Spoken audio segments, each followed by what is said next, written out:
Alright, YouTube, so as promised, you guys gave my last video where I demonstrated my Mist Valley Ninjas. You guys gave that 5 likes, so as promised, I'm here with the deck list on Dueling Network.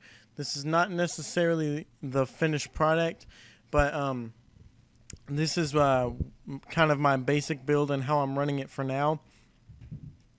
So I figured I'd show you guys because you guys have really been you guys have been awesome in liking all my videos that I've been like giving you foreshadowed videos in and giving the video likes so that we can move forward and I can get more videos out faster for you guys, because when you guys give my videos likes, it really does motivate me more to put out that video faster.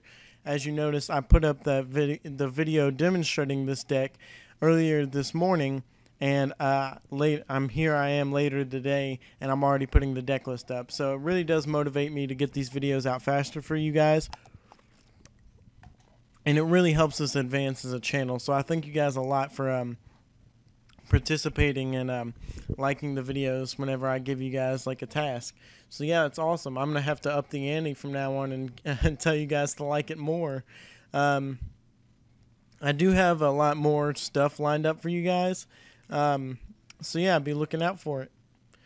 Let's see, should I give you guys another like challenge in this video? I'm not sure. What should it be? Well, I tell you what, I've been having this crazy idea, guys. I've been thinking of a crazy idea, and it's going to involve you guys as subscribers in helping me to grow. And so I had this crazy idea, and I figured I'd post a video about it and see how you guys respond to it. It's going to involve you guys as subscribers and me as a provider on my channel. Now, I'm not going to tell you guys what the idea is, but it's definitely a great idea, I think, and it'll work out great for you guys as subscribers and me as a channel host.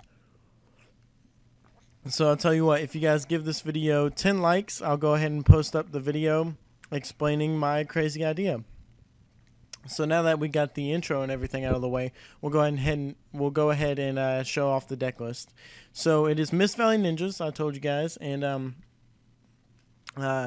what this deck achieves to do is get Divine Wind of Mist Valley and Apex Avion on the field at the same time. When you have this, you can negate one thing on your opponent's turn and an infinite amount of things on your turn. Now, my deck works differently than most Apex Avion lock decks, mostly because I don't focus on just getting the field spell and him out. My deck has other shenanigans to rely on if that doesn't work out, because this deck doesn't 100% rely on that combo working out, because that's a really inconsistent combo, and I made sure that this deck is consistent enough not to hardcore rely on the Avion lock. Now, this deck improves upon the Avion lock because I include more Mist Valley monsters than most people do, and I'll explain that later why that improves the lock. But we'll go through the deck list first. So we run 2 Mist Valley Apex Avion. Now, you do not run 3. I'm going to go ahead and tell you that, guys. Do not run 3, because this card, even at 2, is extremely cloggy, and with my luck, I always draw it in my opening hand. I don't even lie about that. I always draw it in my opening hand, and I hate it. It's the worst card in the world to draw in this entire deck, and it really pisses me off that I draw it every single time. So I have debated dropping it down to 1, but I feel like that'll make the deck just a little too inconsistent, for the fact that if they get rid of that 1 Avion, you really have nothing else to recur this Avion back onto the field. Now, we are running 1 Dark Simorgh. Usually, if I feel like my opponent is playing a really defensive build, like Gemini Heroes or something like around those lines, then I'll usually go for a Dark Simorgh so they can't set as many traps as they usually would. But I usually only go for Dark Simorgh after I have Avion out on the field, because if I get Dark Simorgh while I have Avion on the field, it improves the lock even more. because they can't set their D prisons and stuff, and I don't have to worry about negating those traps.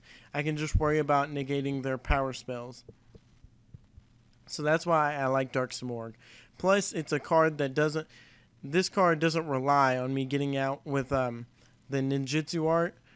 So I feel like the Dark Simorgh is a way better card to draw than the Avion. So that's why I put Dark Simorgh in here, because it's not completely reliant on having the ninjutsu art behind it. So that's why I put it in there, and I just feel like it's great. Then we run the 3 Hanzos to search out the ninjutsu art and transform into our birdies. So that's really all Hanzo's there for. He's our searcher, thins out the deck and such. An 18 attack is more than you could ask for with this card. So yeah, we are running 3 Golden Ninja. This guy is more or less just a target for the ninjutsu art of transformation if you can't keep the Hanzo on the field. But he's also good for Exceed and Synchro plays, because this guy allows for special summoning power and deck thinning, because you can ditch a trap, special summon Hanzo, then search for another one of these the next turn, get another one of these, ditch a trap, search for a Hanzo, get another one of these to your hand. It thins out the deck really well, and that's mostly all he's really here for. Other than that, it's 1800 defense is really great. Next, we are running 1 Zephyros the Elite, because it allows us to reuse dead ninjutsu arts and fiendish chains. As you guys saw in my demonstration video, I bounced the fiendish chain to my hand that was dead and just sitting on the field because the monster had already been removed. So I bounced the fiendish chain to my hand, got the Zephyros, reset the fiendish chain, synced with the Zephyros, and then fiendish chained his BLS next turn, and that pretty much won me the game. So yeah, Zephyros is a really, really good card if you can play it right. Now, my personal favorite card in the entire deck is the Summoner Monk. The Summoner Monk is amazing. It can pitch dead dualities and terraformings to your hand to get a Mist Valley Soldier and synchro up for a Scrap Dragon or Stardust Dragon, and really keep the aggressiveness in your deck there. He really, really helps the deck out a lot. So Summoner Monk, I feel like, is a must-have in this deck. Now, I do run 1 Teched Gen X Highlight Birdman, because he can boost himself up to 19 in this deck, but it's mostly for reusing your combo pieces and syncing up for level 7s if you need to clear the field or something, you know. But other than that, Gen X Highlight Birdman is just a toolbox card in the deck. And next, we are running the rest of the Mist Valley engine and all the wind targets for Dark Simorgh. So I think we have an even amount of wind and dark targets in this deck. I don't remember. I think we have, 7 wind targets and 10 dark targets and 7 wind targets for Dark Simorgh. So I feel like that's balanced enough, considering if you draw Summoner Monk, you can pitch a spell, get this guy sync off for a Stardust or Scrap Dragon, and then banished both the Summoner Monk and the Soldier for a Dark Simorgh, and then you have a Stardust and a Dark Simorgh on the field, and they can't really do much about that. So yeah, we're running 3 Falcon and 2 Soldier. Falcon is good for Divine Wind plays, because he can toolbox for Mist Valley Soldier, because when you want to declare an attack with him, you'll bounce him to your hand with Divine Wind on the field, get him out, sync up for any of your synchros, and just go from there. And then Mist Valley Soldier, his effect is okay. It's not as useful in this deck as it could be, because he usually ends up just getting destroyed. But he can help get rid of pesky, like Snowman Eaters. Well, not necessarily Snowman Eaters. He can get rid of like Spirit Reapers and Marshmallows and things of that nature. So he's really good. He's mostly used for the fact that he's a level 4 tuner and a Mist Valley in this deck, though. So that's why he's used. Next, we are running the spell engine, which is 3 Divine Winds, 3 Terraformings, and 3 Dualities. I opted to play all of this mostly because you want to get to Divine Wind as fast as possible, because you really don't have a problem with getting your Hanzo and getting your transformation. But Duality is searching for the extra combo pieces that you don't have. So if you already have the Divine Wind in hand and you don't have the Hanzo, then you'll Duality and hopefully get the Hanzo. But if you don't have the Divine Wind and you already have the Hanzo, then you'll Duality and hopefully get the Divine Wind or Terraforming. So yeah, that's what Duality is used for. Terraforming's there to speed up your process in getting your Divine Winds. If you draw into a Divine Wind and a Terraforming, that's okay, because you have Summoner Monk. That's what he's there for. He's to make use of those dead spell cards in your hand. So yeah. And then we're running our Monster Reborn and Heavy Storm. I opted not to play Dark Hole because it fights against the point of this deck. The point of this deck is to keep your birdies on the field for as long as possible and just continually plus off of the negation with Avion. And the fact that Dark Simorgh is so big and they can't set anything to get around Dark Simorgh. So that's mostly why I don't like Dark Hole. Because I always have a tremendous... not necessarily a tremendous field, but the entire objective of this deck is to set up your field to go for game. So Dark Hole really works against that aspect. For the traps, we are playing 1 7 Tools, 1 Judgment, Double Warning, Double Compulse, Triple Transformation, 1 Bottomless, and 1 Fiendish Chain. Now, in my build on here is a little bit different than my build on Yu-Gi-Oh! Pro. On Yu-Gi-Oh! Pro, I took out the 7 Tools and put in another Fiendish Chain because I'm not playing Valor, so I feel like Fiendish Chain is a lot more live because we're playing the Golden Ninjas. It's a lot more live than Valor is. So I took out the 7 Tools because I am running the Dark Simorgh. And that's really what Dark Simorgh is in here for, is to fight against their traps. So 7 Tools is really, is probably not going to work out in the deck, and I took it out for another Fiendish Chain. So yeah. Oh crap! I lost my train of thought. I'm sorry, guys. Pretty much, I just took the 7 Tools out because of Dark Simorgh. We're running Dark Simorgh because of the same fact we are running 7 Tools. But 7 Tools has a cost, and Dark Simorgh is a giant monster. So I'd much rather run the Dark Simorgh. I took it out for another Fiendish Chain, and I like that. On to the extra deck. For the extra deck, it's not entirely complete. It's still a little iffy, but I like it for now. So right now, we're running Blade Armor Ninja, Gemnite Pearl, Maestroke, Utopia, Butterfly, Roach, and Shockmaster. I think in my Yu-Gi-Oh! Pro build, I took out the Shockmaster for something else. I forgot what I took it out for, but it's out on Yu-Gi-Oh! Pro, so I forgot what for. For the Synchros, for level 6s, we're running just the Bryonac. 7s, we're running Ancient Fairy Dragon, Black Rose, and Mist Valley Thunderlord. I put Thunderlord in here just for the fact that he's Mist Valley and he's fun to mess around with if you get him out. He's just a fun card to run. That's the only reason he's in here. For level 8s, we're running 1 Darkened Dragon, 1 Stardust Dragon, and 1 Scrap Dragon. You may be questioning Darkened Dragon, but you can get Darkened Dragon with Summoner Monk and Mist Valley Soldier.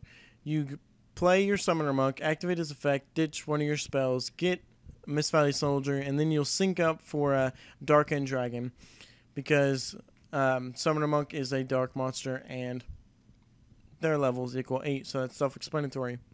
He's mostly for things that you can't destroy, so you just send them to the graveyard. That's the thing that's great about Darkened Dragon. He does not destroy a monster and send it to the graveyard. He reduces his attack and sends that monster to the graveyard without destruction, so it helps. It really helps get around a lot of stupid stuff that goes around. Stardust is obviously there because he's good, and if you get Avion and Stardust on the field, or a Dark Simorgh and a Stardust on the field, you're good for the rest of the duel, because Stardust Dragon is just too good. Scrap Dragon, way too good. I love this card so much. I go into this card nearly every game I play with this deck. This card is just way too good not to use. And then we have Ally of Justice Decisive Armor. Now, I opted to play this guy over Mistworm because I feel like Mistworm is, I've never gone into it because of the fact that it's mandatory to send 3 cards back to the hand. It's a mandatory effect. And now if it said up to 3 cards, I'd probably use it more. But it's a very lackluster card because it's mandatory that you return 3 cards. And it only has 2,500 attack. So it's very lackluster. And the fact that it's easy to get over and your opponent can easily bottomless or torrential it. And they have to control at least 3 cards to make Mistworm effective. And if they control 3 cards, then they've probably got a bottomless or torrential face down. So I opted to play Ally of Justice Decisive Armor because Light Sworns exist, and so do Chaos Dragons. If your opponent controls a light monster, then once per turn you can activate one of these cards. You can select a set card your opponent controls and destroy it, or you can send 1 card from your hand to the graveyard to destroy all set and spell and trap cards your opponent controls. Or, here's my favorite one, against Chaos Dragons. Those first 2 normally work better against Light Sworns and stuff like that because some Light Sworn builds do tech a few traps. Now here's my favorite part. I can send all the cards in my hand to the graveyard to look at my opponent's hand and send all light monsters in their hand to the graveyard. That's already great as it is. Then inflict damage to my opponent equal to the total attack of the monster of the opponent's monster sent to the graveyard by this effect. That is broken because I'll use this card against Sloppy, my teammate, and I'll use it and say he has at least 2 JDs in hand, maybe a Lila or something. If I send all my cards to the hand, that's what? It's 77 points of damage. 7,700 life points I just took by summoning this card. He has 3,300 attack and 3,300 defense. That is huge. That already gets over his Judgment Dragons. And not only that, if he's holding Judgment Dragons, I send all the cards in my hand to the graveyard, send all his Judgment Dragons to the graveyard, Honest, Lilas, Rykos, whatever, and then he takes a shit ton of damage for it, and I have a 3,300 beat stick I'm just going to attack with. So this card is ridiculous. So what you want to do is you want to if they are running, oh crap, sorry guys. If they are running like a trappy build, then when you first summon this guy, you're gonna want to ditch your card from your hand and get rid of their back row first and foremost, because that really clears the line for his attacks to get through. And then next turn, you'll ditch your entire hand, and all the cards they're holding are gone, and they take shit tons of damage for it. So I really love this card. And I timed out again. Sorry, guys. But that's pretty much it for the deck list. If you guys like the deck list, please leave a like. Tell me in the comments below if you like it or not. And check out some of our other videos. If you guys just searched for the Mist Valley Ninja deck and found me, then if you like the deck a lot, then subscribe. Please subscribe. Check out some of our other videos. Stick around for more content. I try to post as much content as I can on a regular basis. I definitely have a lot of more free time now, so you guys will be getting a lot more free content, and I hope you guys like it. Like I said, leave 10 likes on the video, and you guys will get my new crazy idea, and I hope you guys will like it. So let's see if you'll even like the fact that I have a crazy idea. 10 likes, and I'll post a video up about it, guys. I'm Taters from TeamSlopyTaters, and I'm out.